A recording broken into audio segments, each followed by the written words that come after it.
ওই নৌকার মধ্যে কিছু কাউয়া ঢুকছে, কাউয়া বিদায় করার লেগে এই গোলমাল চাইছে। এখন কইতে পারেন যে কাউয়া কারা? কাউয়া হইল মাননীয় সংসদ সদস্য লাফালাফি বাড়াবাড়ি যে প্রধানমন্ত্রী বলেছেন। ব্যারিস্টার সুমনের এই লাফালাফি অবশ্যই থাকবে এবং সেটা মানুষ সাধুবাদ জানাচ্ছে।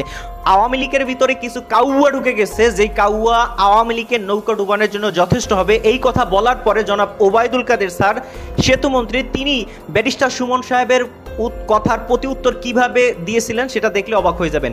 ওবায়দুল কাদের স্যার এবং ব্যারিস্টার সুমন সাহেবের বাকযুদ্ধটা পুরো পার্লামেন্টকে কাঁপিয়ে তুলেছে এবং সেই ভিডিওগুলো যদি দেখেন তাহলে বুঝতে পারবেন যে ব্যারিস্টার সুমন সাহেবের ভিতরে মানে যা রয়েছে পুরোটাই কলিজা। তো ব্যারিস্টার সুমন সাহেব তিনি বাজেটের কথা উল্লেখ করে এবার তিনি আবার আলোচনায় এসেছে। তো চলুন এইবার ওবায়দুল কাদের এবং ব্যারিস্টার সুমন সাহেবের যেই বাকযুদ্ধ হয়েছে পার্লামেন্টে সেটা আমরা একটু কিঞ্চিত অংশে দেখে পুরো ভিডিওটা দেখবেন। ভিডিওতে একটা লাইক দিয়ে দিবেন এবং নিজস্ব মতামত কমেন্ট সেকশনে লিখবেন। চলুন তাদের দুইজনের বাকযুদ্ধ পার্লামেন্টে সেটা একটু দেখে আসি। ওই নৌকার মধ্যে কিছু কাউয়া ঢুকছে, কাউয়া বিদায় করার লেগে এই গোলমাল চাইছে। এখন কইতে পারেন যে কাউয়া কারা?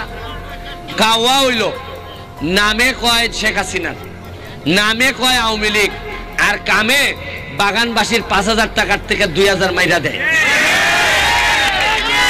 কাউয়া কেটা জানেন? কাউয়ায় ভোটের সময় কয় আমরা নৌকা লই আইছি, তাড়াতাড়ি ভোট দাও, আর আপনারা কোন রাস্তা বানাই দিবাইনি, কয় দিমু, এরপরে আর 5 বছর কোনো খবর রাখেন, এরারে কয় কাউয়া। মাননীয় সংসদ সদস্য লাফালাফি বাড়াবাড়ি যে প্রধানমন্ত্রী বলেছেন, বক্তৃতা করেন, শেখ হাসিনার নামটা পর্যন্ত শালীনতার সঙ্গে উচ্চারণ করেন না। করেন হাসিনা হাসিনা, আমরা ছাড় দিচ্ছি, কিন্তু মনে রাখবেন বাড়াবাড়ি করলে ছেড়ে দেব। কালকে আপনারা ফেসবুকে দেখছেন নি 100 কোটি টাকা, 196 কোটি টাকা মাইরা দুই বেটি জায়গা কানাডা পোর্টালে আইছে। আমি ভিডিও অন করিয়া কইছে ওই তখন বেটি দুই যাচ্ছে খালুই জায়গা, একদিনে 80 লাখ মানুষ দেখছে। এই ওসি আছে একলা রমনা থানা, এ আর টাকা শহর সম্পদ, কেউ মারতে না এর বিরুদ্ধে। আমি গিয়া কাগজ লিয়া গিয়া কইছি আমি ওসির বিরুদ্ধে দাঁড়াইছি, তার তদন্ত হোক, তার যদি সম্পদ পাওয়া যায় তার জেলে দেওয়া হোক। বাধ্য হয়েছে দুদক, দুর্নীতি দমন কমিশন আমার অ্যাপ্লিকেশনের উপর নিতে। আমার এই ওসি এমন কোনো ভাবে নাই তদবির করছে না, প্রেসার পর্যন্ত আমারে দিছে। আরে আমি তো সোনারঘাট লিয়া খেলি না, আমি খেলি সারা বাংলাদেশের বিরোধিতা যারা করে এরার বিরুদ্ধে খেলি। আমি ওসিরে কইছি এটা প্রেসারে খাম হইতো না রে ভাই, আমি সোনারঘাটের ফুলা, আমার সারা শরীরের মধ্যে মাংসের চেয়ে কলজা বড়, সর্বোচ্চ মারবাই এনে আমারে। আর যারা মারতায় না এরা কিটা বাঁচবো না তা সারা জীবন।